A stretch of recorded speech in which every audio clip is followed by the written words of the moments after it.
Okay, so lately San Cris has been getting a little bit colder. It's actually not too bad.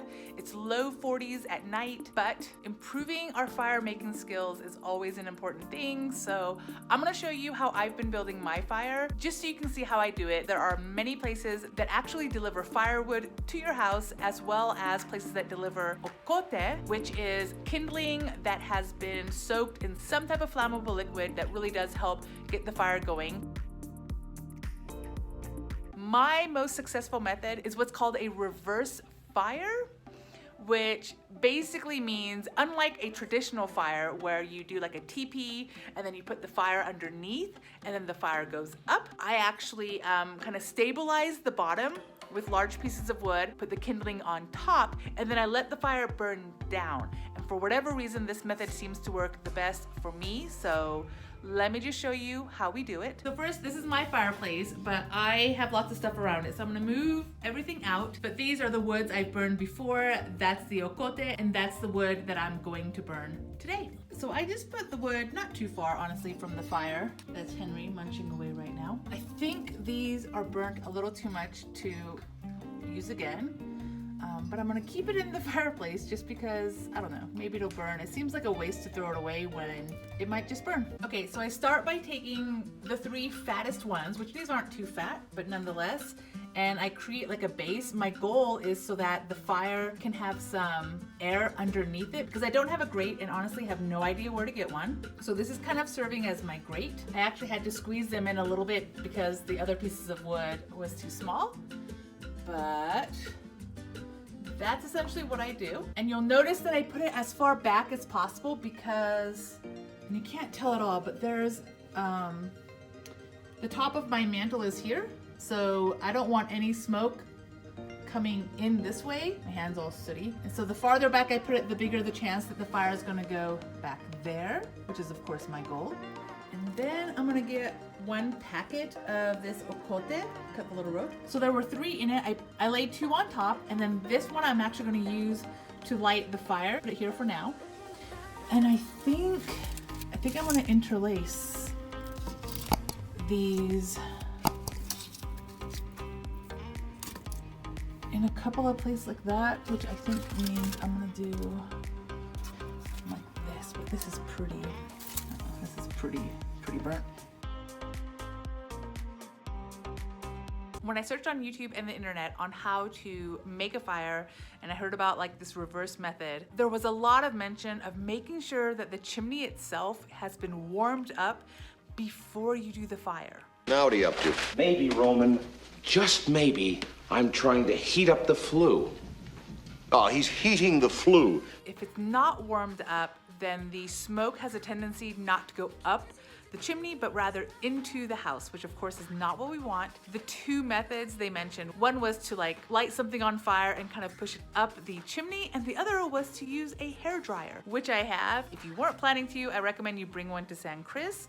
They probably sell it at Walmart though, I'm not 100%, but this one I brought from the US, and I'm literally just gonna blow hot air up the chimney in the hopes that that will warm it up. Supposedly, it doesn't take very long to do this. I don't know, but we're doing it.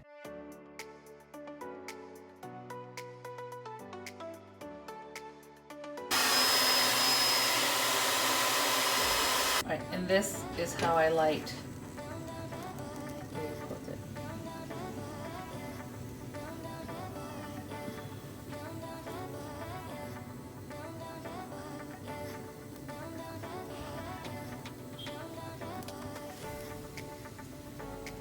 Don't go out, don't go out. Steady, steady. Don't go out. Okay, good. Oh, here, we'll start here.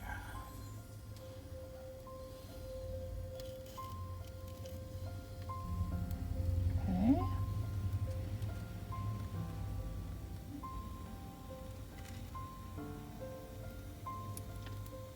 And it makes no sense that I'm putting the fire on top of the wood. And I hope that the previously burned wood, because ashes don't burn, right? And so I hope it doesn't deter the fire, but We'll see. Oh, this one's not. Let me get it back.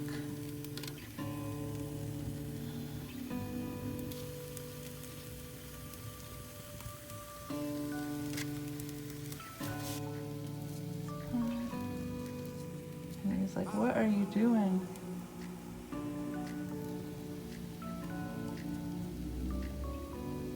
And this guy needs a little more love.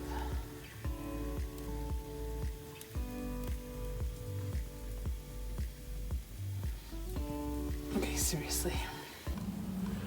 All right, so I'm gonna do this. I don't know, here maybe? Okay. So I'm gonna let it light on this side. Oy.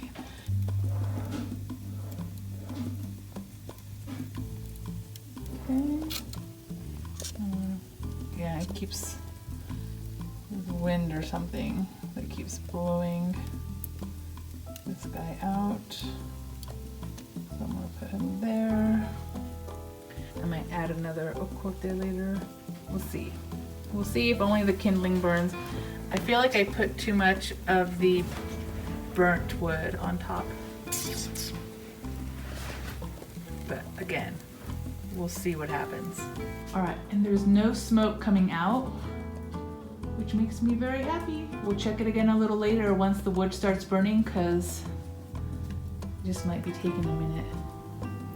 Oh, it's a baby son! Whoa, hey, stay back. We don't know what it wants. So right now it's like 4:30 in the afternoon, which I think is actually too early to build a fire. However, recording a fire being built later in the night just never quite works. So 4:30, let's see how long this lasts. All right, so we're doing another one. I could actually light it on the fire.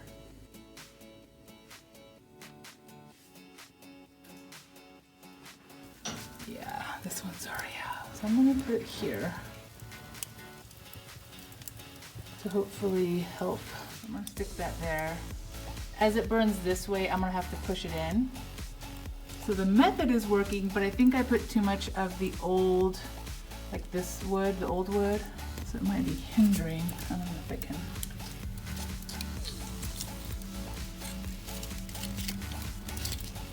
I don't know. Let me see. Like this, yeah, you're still burning. I think it'll be okay.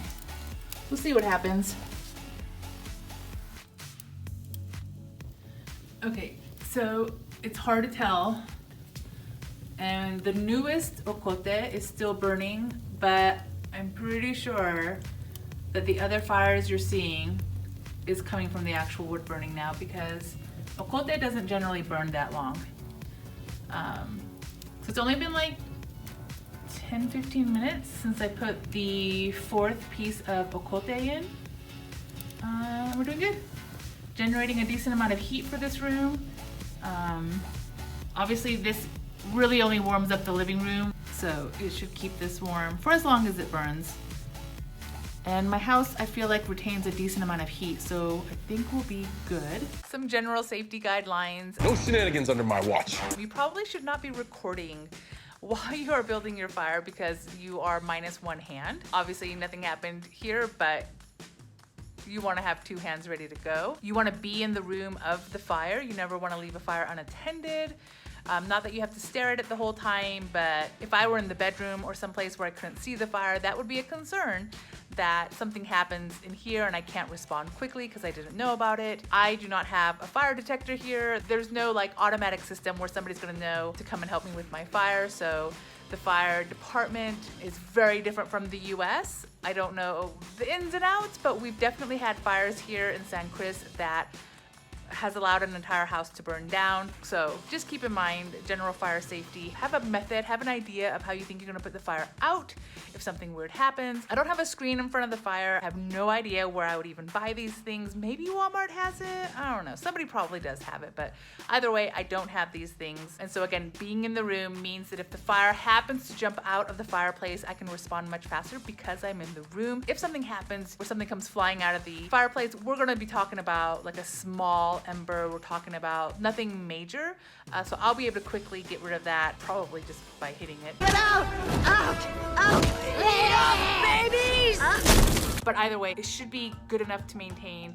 Again, so long as I'm in the room, I'm awake, I'm aware. This is not something where I would put the fire on and then go to sleep in front of it. That would be a risk. I am not an expert on how to build fires. I literally just Googled how to build a fire without a grate and a couple of other things, and I landed on a couple of really useful YouTube channels. I did not find a YouTube channel or a YouTube video that showed a fire in this type of a fireplace. All the videos I saw has a screen you can close in front of the fire so that, you know, it's kind of inherently a little more safe. But the same principles apply, right? So fireplace, fire, it's gonna really apply everywhere. The difference is I don't have a grate, so I need a way to elevate the wood. And the videos that talked about the reverse fire seem to make the most sense for what I've got going on here. So yeah, let me know if you have a different method that you use for lighting your fire. Let me know if you think I'm doing something that's a little bit crazy. This is my most successful fire yet because I don't have any smoke coming into the living room, which is really unpleasant. Okay, procedure. And so that's what I did to build a fire. Karen, Mom on a Journey, does not have a fireplace, but she bought like a portable fireplace for outdoors. And we're still trying to figure out how to keep that type of chimney lit. So if we ever figure it out, we will let you know. But hers is specifically for being outside. So very different type of fireplace. Yes, doing so good. It's definitely burning. I think you can tell now that the wood is distinctly burning. It's much hotter, but successful fire. I wanted to show, I missed the motion, but as the pieces break, you know, it's gonna start falling. And for example, this piece fell to the side. So again, this is where it's still in the fireplace, which is perfect. And this piece also fell. This was the other half actually of that piece. So I'm gonna obviously move it a little bit closer just to minimize, you know, any rolling, but yeah, there you go. And still no smoke coming out of the fireplace. So it's a win.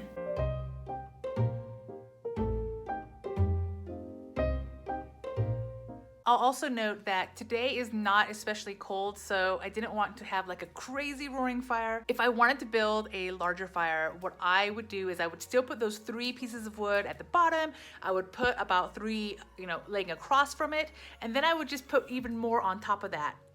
But, you know, crisscross it a little bit more just to give it more wood so it can burn. Or the other thing, of course, I could do, especially once the fire is going really well, is I could keep adding more fuel. I could keep adding more wood to keep that fire burning. Again, today's not super cold in my opinion, so I don't really want a roaring fire. I just wanted to show you how I did it, and I wanted to do it while it was still light so you could fully see what I'm talking about. If you feel like the fire is going out, it might make sense to add another piece of ocote just to have something that will maintain that fire long enough for another piece of wood to burn. So it really just depends, but if you've got the fire going pretty well, you shouldn't need to add any more ocote to keep it going. When I'm ready for the fire to go out, meaning when I'm ready to go to sleep, I wouldn't add anything more. I could take another piece of wood and kind of shift everything around, disperse the fire, if you will, separate it, help it go out a little bit faster. Today, it's so early, there's no way this is gonna last until we're ready to go to bed, so it should naturally kill itself and I shouldn't have to worry about putting it out. But again, obviously I wouldn't leave the house with a fire on, wouldn't go to bed or be unconscious or, you know, leave the room for too long. And then if I do leave the room, I would want Alex to be in the room. He can handle if something small happens, or he can contact me depending on where I am in the house. So this is how we do the fire. So it's been almost an hour of burning. There's still a lot of heat coming from this, but you can see that it is dying. You can also visualize how easy it would be for me to kind of shift everything around and basically get rid of the fuel so that it doesn't burn much longer. And I do find that this particular building method, my 3 kind of stabilizing pieces of wood, those are burnt a little bit, especially the middle one, but the outer 2 are not completely burned because their purpose was really just to elevate the fire to allow it to get some air. Those pieces of wood I should be able to use again whenever I do another fire. All right, and it's basically out. We can see that some of the embers are still burning, but it's really just a matter of separating it if I want to help it go out. So what's left will burn a little faster.